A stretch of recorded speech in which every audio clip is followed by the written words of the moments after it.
क्या बात है।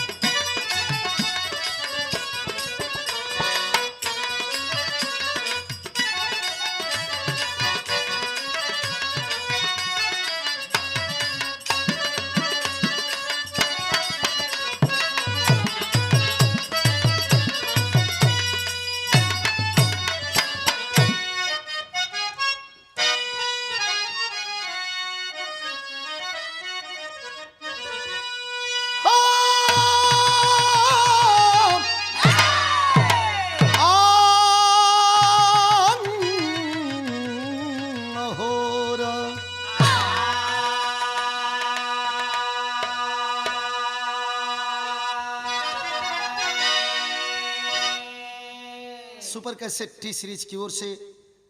एक वीर रस का गीत आप लोगों के बीच में प्रस्तुत बा।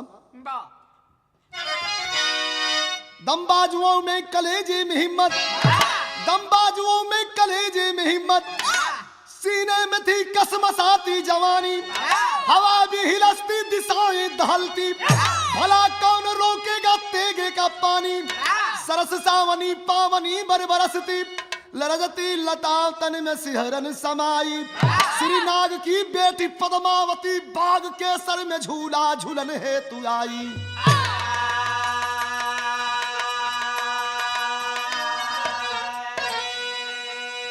ए भैया,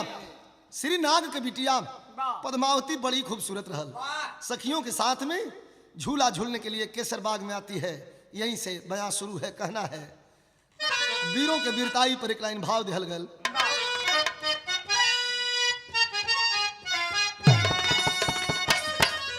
के जंगसाली जवानों के जंगसाली जवानों के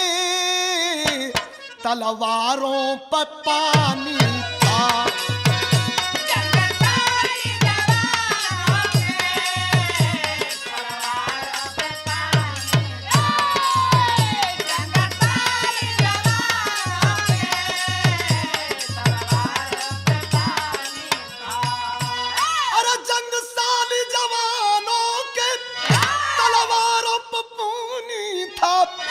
यमनी भी तूफानी थी,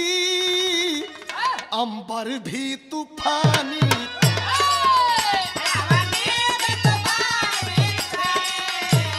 अंबर भी तूफानी।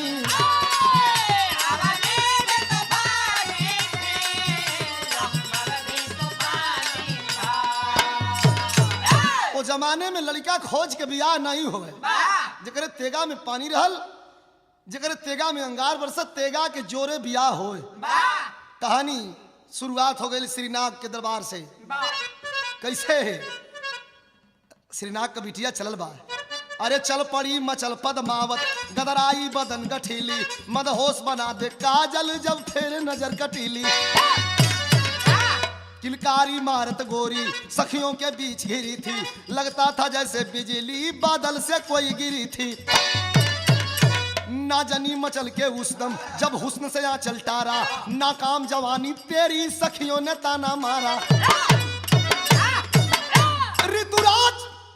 ऋतुराज बिना जस मौसम, नदिया निरस बिन पानी, बिन घटा सावनी नीरस, नीरस बिन बलम जवानी, धस गई बात जब दिल में माँ दुर्गा को प्रगटाई, माँ कहाँ है साजन मेरा, रो रो कर अर्ज लगाई, भंवरा बनकर माँ दुर्गा मोहबे के अंदर आई, सो इंदल को तपा कर वह उचित देख हर्षाई।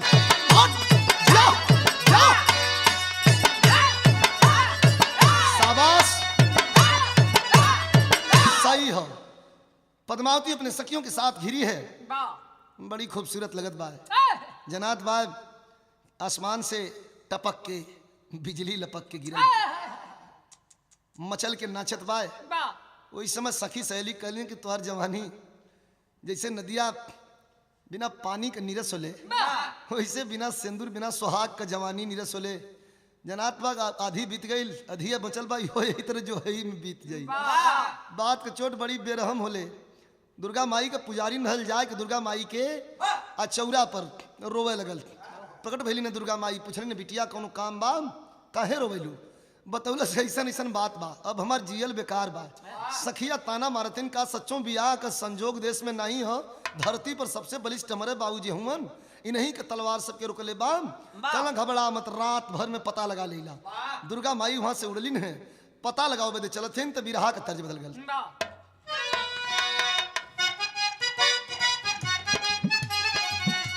अरे अचारा कलाज गोरी कचरा बनावलू,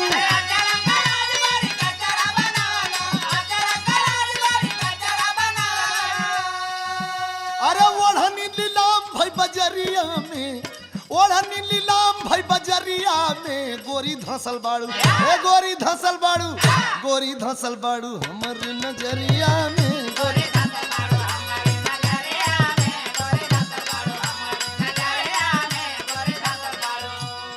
दुर्गा माई समझौलिन है, का समझौलिन है? अरे देर हो अंधेर नहीं सुना मोरी बिटिया,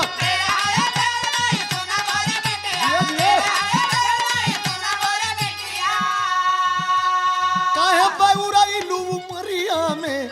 काहे बउराइलू मरिया में, तोरा दुल्हा बा, तोरा दुल्हा बा, तोरा दुल्हा बा मोहबे नगरिया में।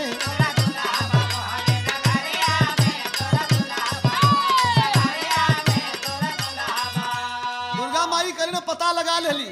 तोर दुल्हा मोहबे में बा, नाम ओकर इंदल बा। अच्छा तले जादुआ कर रथ पद्मावती सजवली,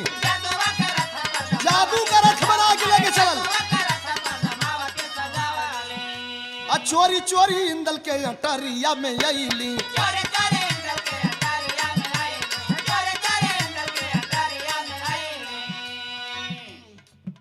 अरे मचल धीरा नीरा तब आ गइल सभनवा,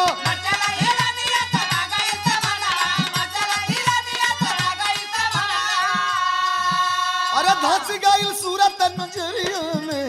धस गइल सूरत नजरिया में, तोरा दुल्हा बा हे तोरा दुल्हा बा, तोरा दुल्हा बा मोहबे नगरिया में।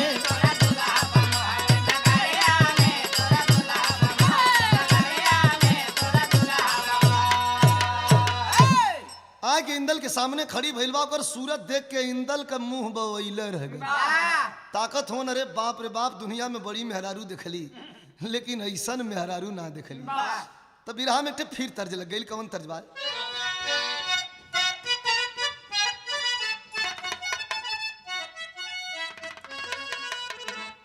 कोनो दुल्हन कहत रहल कि पिया परदेसी घरे देवरन दान रे, हमरा बलम जी भैलन गुजिया के चान रे, हमरा बलम जी गुजिया के चान हो, हमरा बलम जी भैलन गुजिया के चान रे, चान के चकोर देखे चकोरिया के चान रे, दोनों वर कलेजवा में चुभे लगल बान रे, दोनों वर कलेजवा में चुभे लगल बान रे,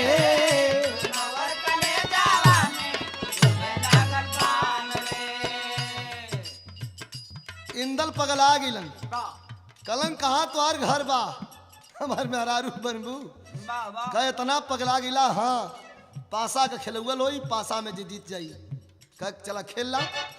पासा खेल जीत इंदल घूमलन भवरिया,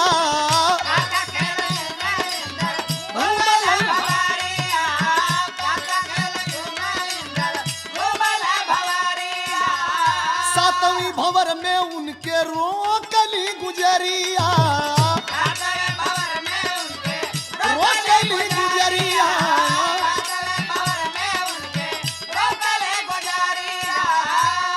पासा खेल गइलन, जीत गइलन, भंवर घुमाए लगल, बियाह वही महोबा में संपन्न हो गयल।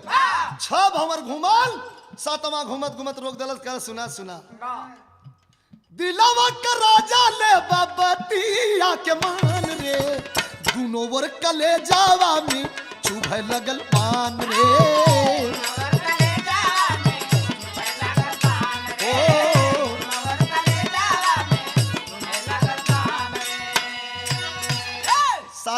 रोक दलस का सुनाई मनसेधु असली मनसेधु कई मर्दाई नहीं बा पासा जुआ खेल के बियाह के बाद आदमी कहे कि ओकरे तेगा में पानी नहीं रहे मर्द के बात देखा धीरे धीरे उद्गारत बा सुना जब फूल की चाहत दिल में है तो कांट से लड़ना होगा ही एक प्यार को साबित करने में अंगार पे चलना होगा ही भाई मोती की कांट के गर्दन मड़वा सजवाना होगा और लोहा सिंघल दीप के अंदर तलवार से लगवाना होगा छोड़ दिया दाना पानी इंदल मदहोश लाचार गिरा कह के चल गए कि भाई मोती का गर्दन काट के अब मड़वे में वही कलसा धराई तब बिया हुई यही पासा उसा के हम गोली मारिला जादू के रथ पर बैठल इंदल तलवार खींचला तो ले संद उड़ गई कह अगर तनको मोहब्बत कलेजे में हुई तो आ जाया तेगा के जोर दिखाया एक बाद तब फिर नून गुदरी कटी गिरलन है देखा तेगा तलवार गणास का भाला का लाठी का मारल आदमी 10 दिन हरदी गुड़ पी के उठ जालन लेकिन नयन का वार लग जाला वो आदमी न मर ही दिला सरवा न जी ही दिला खाली कलहारला जैसे तावा पर साग कलहारल जाला वही तर करे जावे जो तो खाली रह रह के जलाला की शकात है नरम होई फिर पापड़ हो जाई वह दशा इंदल का बा कैलन है का छोड़ दिया दाना पानी हिंदल मदहोश लाचार गिरा अलग समा की चाहत भर के दिल में परवाना बीमार गिरा आल्हा सोना गमगीन हुए ना इंदल मुंह को खोला है पूछता रह गईलन शादी की बात उदल बोले तब बात भी हंस के बोला है सबके समझा भेलन आल्हा पूछत हमन सोनवा पूछत बा फुलवा पूछत बा पूरे लोग पूछत हमन जे बात तिवारी पूछत हमन लेकिन कोई से बतावे के तैयार ना भीतर गिरल बा कहता हम कुछ ना बोल खाली वही तरह हमन तबीयत ठीक ना इला उदल कहला का हो बचवा हम बुझत हई बीमारी दूसर बा तनी से कनकनायल का चच्चा अरे वाह कहीं बियाह हुआ करबे का दूसर बियाह करबे तो करवा दे उठ के बैठ गल कहे कि एकदम नाने के छिनरा हुआ चच्चा जान गिला तू असली बत्ती है कहे कि अब तू असली बत्ती है जान गिला कहला तो वही के बताओ तब यह तर्ज लग गई कौन तर्ज बा हमारे स्वर्गीय रामदेव गुरु का स्पेशल तर्ज हो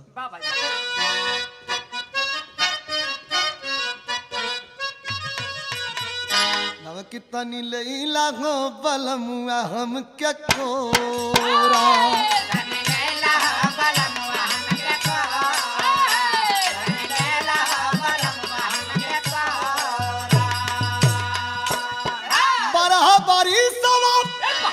हमारी उमरिया धीरे धीरे उठला टिकोरा तनी लैला हो बलमुआ हम दियो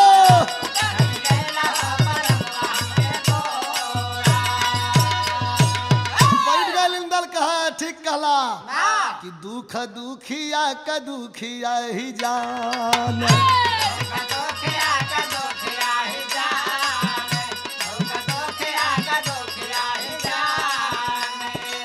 चाचा मरा दिलावा कब बात बुझ गईला सच्चा प्रेम प्रेम पाही जान दुख दुखिया का दुखिया ही जान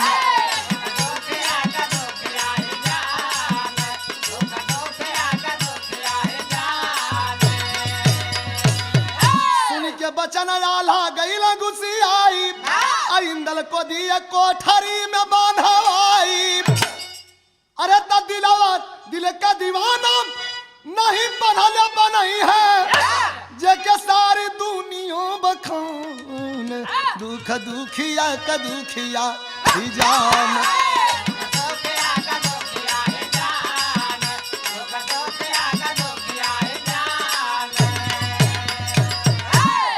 बियाह वही कैला फिर बियाह के फेरे पर गिला आल्हा गरमा गिलन कोठरी में बंद करा दिलन कहे के बंद करा यही में 15 दिन खुदा का दिमाग सही हो जाई बंद कैद में इंदल तब माँ शारदा को गुहराया है हाँ अमर गुरु को बुलवा करके अपनी अर्ज सुनाया है अमर गुरु के बुलवले से माता शारदा के प्रकट करलो से इंदल रो रो के कह लगल कि हम मर जाब तब कलन ठीक बा बिरहा में तज लगेल मास्टर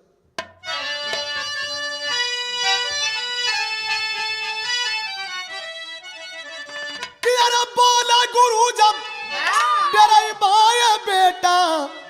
सुगर दुल्हन नहीं पैबाय बेटा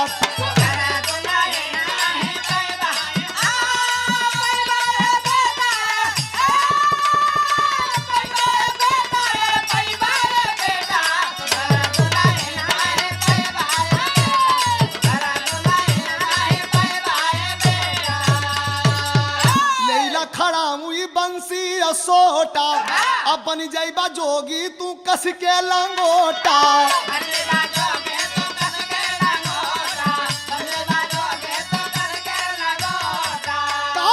लोहवा न जबले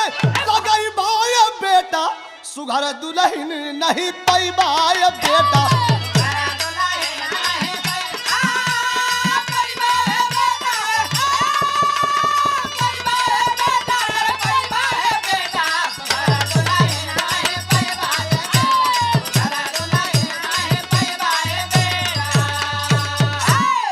उपदेश लेला ना खड़ाऊ सोटा बंसी लेके जोगी का बेस बना के वही लोग जानत हुआ अल्लाह उदल ये लोग परिवार के लोग जानते घर में बा और में से निकाल देला ना गुरु मां शारदा कृपा से सिंगल दीप अकेले जोगी बन के तैयारी कर देले से तब बिरहा का भाव बा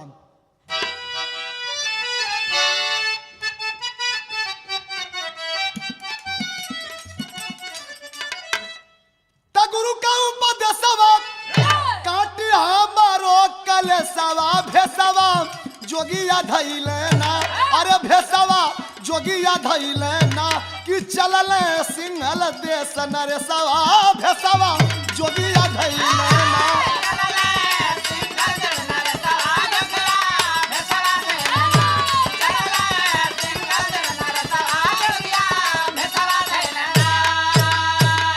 पद्मावत के बगिया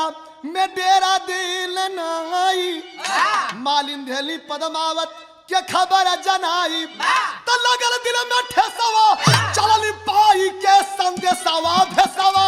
जोगिया धैले यार भेसवा और जोगिया धैले ना तैले दिल के मोरे नरेसवा भेसवा जोगिया धैले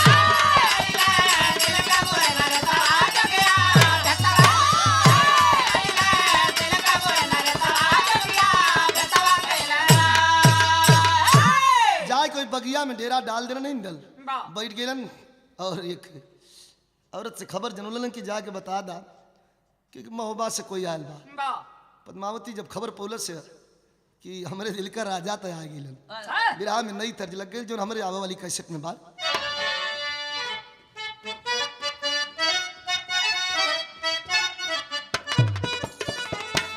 हाथ जोरी गोरी कहे मानस बतिया हाथ जोरी गोरी कहे मानस बतिया गढ़ू न तहलू के गढ़ा दाती पतिया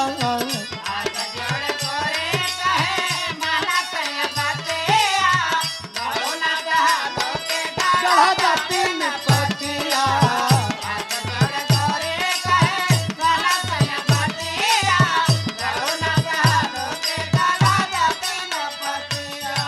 दौड़ल है चल रहलस ई त जोगी बन के बैठल बा कोनो जोगी बा जोग के पीछे भोग छिपल है कब मिली चूड़ी चूड़ी झनझनाइल तब खनक की गइल कंगना चूड़ी झनझनाइल तब खनक की गइल कंगना चोली कसमसाइल तब छटा की गइल बनना खनक की गइल कंगना चोली कसमसाइल तब छटा की गइल बनना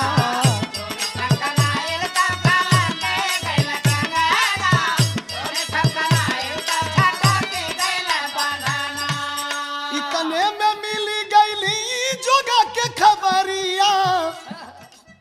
बांध ब्रह्म फांस में दिया है तेई घरिया रोवे पद्मावत देखा सैयर सैयर सैयर रोवे पद्मावत कैसे छूटी मोर सजना रोवे पद्मावत कैसे छूटी मोर सजना चोली कसमसाइल तब छटा की गइल बनना कैसे छूटी मोर सजना चोली कसमसाइल तब छटा की गइल बनना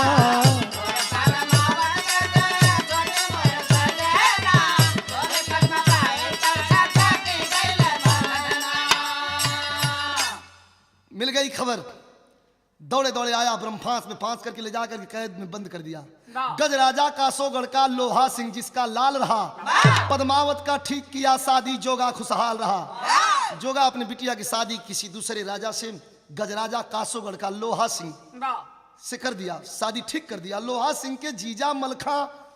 सार संग में आए हैं, इंदल से युद्ध की लगी कसौटी भेज असल ना पाए हैं। सरहद पर खड़े हो गए, लड़ाई जब तक के लड़ाई में पराजित नहीं करोगे, पद्मावत के भाई मोती की गर्दन जब तक नहीं कटेगी तब तक पद्मावत किसी की दुल्हन नहीं बनेगी। हे भैया, मलखान लेके चलल हुन अपने साला के, कहन कि यही का ब्याह करवा दें कि तनी तेगा में पानी बा। अब लड़ाई जब हो लगल, लोग हारे लगल, कहल का लड़बा, अरे थोड़ा के कैद खाने में बंद कर लो, वही के छोड़ का नहीं देता, फरिया जाओ। दोनों में से जौन जीते वही के साथ ब्याह हो जाई। इंदल 3 महीना के बाद कैद खाने से निकालल जात हूँ, तयाउर रियाज पानी मार के में लाल भयल बा। कहे भैया इमे का माटी उटी खात रहा काई बिरहा में भाव बा। अरे कसौटी पर 2 नाहर चढ़ गए, अरे कसौटी पर 2 नाहर चढ़ गए, देने चला खून को अपना खून चुनौती, अरे चुनौती, अरे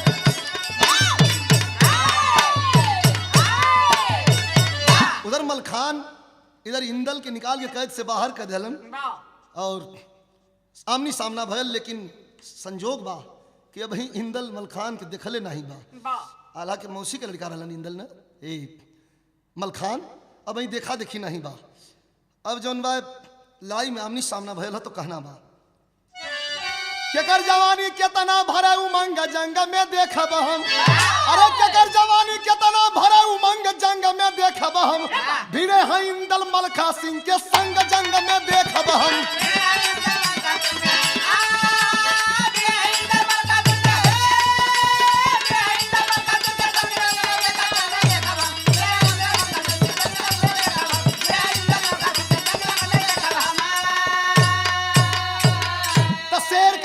शेर ही रही है, गिदड़ नहीं कहीं है हो, अंबरे वक्त वो चीख नहीं, गर्जतरण में मर जाई है हो। हुए पराजित मलखा भैला दंग जंग में देखब हम, परिचय पूछे उतर गयल जब रंग जंग में देखब हम। अकेले इंदल पूरे लोगों को परास्त किया। तेगा की लड़ाई समाप्त होने के बाद और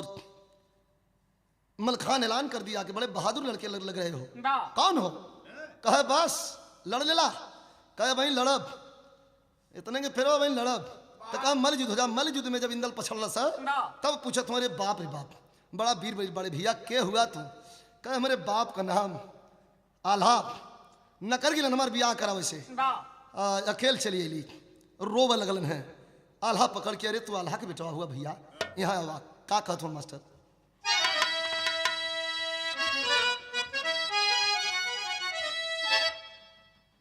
कि बीरवन के तेगावा के सवाल कर रहे हैं मलखान कि बीरवन के तेगावा के धार मरी गईली बाबू, कि ये मरी गईलन अरे उदल बलवाने, अकिए भैया आल्हा के अज्वरवा घट गईले सुगवा, कि मोहबे नगरिया रे हो गईल मसाने। अरे मनवा के कैसे मनौली सोना भौजी बचवा, अरे ममता के अपने औ कैलिन कुर्बानी। जवने नगरिया के नाम सुन मुदई बाबू, अरे अगवा पड़े ना भागल के अपन जान। शेर कलाल कैसे अब बनी है सियरवा भैया, अब भजल बाला चार सिंहल दीप दरम्यान। अरे बचवा हमें बड़ा अफसोस बा, इशारा सदर अलग कैले हो मास्टर।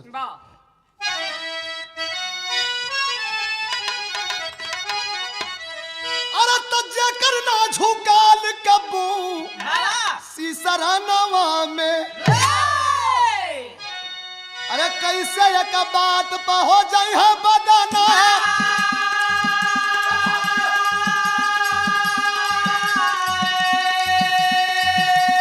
पद्मावत का डोलावा फनैबा मोरे बचावा, अरे घोड़ी कबूतर आलिशान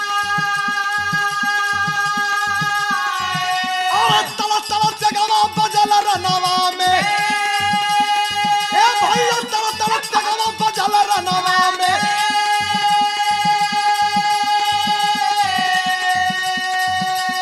जैसे नगरिया हो जाई अस्मशान अरे मोती और जोगा दोनों माफी जाके मंगलन कहा पद्मावत से सदिया रचाला श्रीमान तो कोहबर से जला सजी गई मरौआ इंदल के सेहरावा बनल आलिशान अरे छिड़ल अंगनवा में बिकट लड़ैया अरे के तलवार मोती खड़ा नौजवान और गर्जे मलखान कबल के तलवारिया अरे गर्दन काट मोती का गिराया बलवान अरे खूनवा से मड़वा रंगायल के ही छनवा अरे भवरा घुमैले दोनों जोड़ी आलिशान अरे हमर आला उदल झंका मोहबे नगरिया अरे सोना रानी रोवई गावा के संतान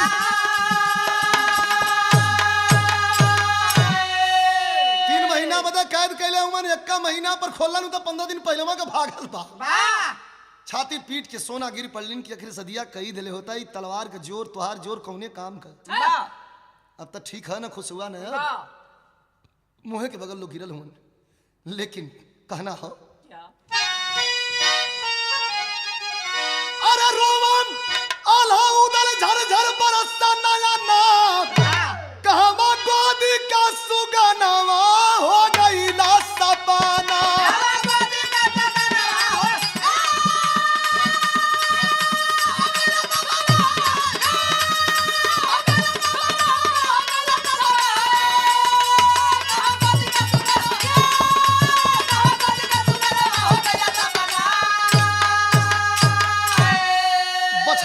जस गैया तड़प माली जसमिन फूल सोना रोवा बात न मनला सैया कैला भूल भूल में मिलल यारा मनवा हो गईला सपना खोजत खोजत बेलापन में आल्हा उदल अइलन इंदल संग पद्मावत को लेके मलखा भेटैल तब भइल सब ही से मिलनवा भयल बसपना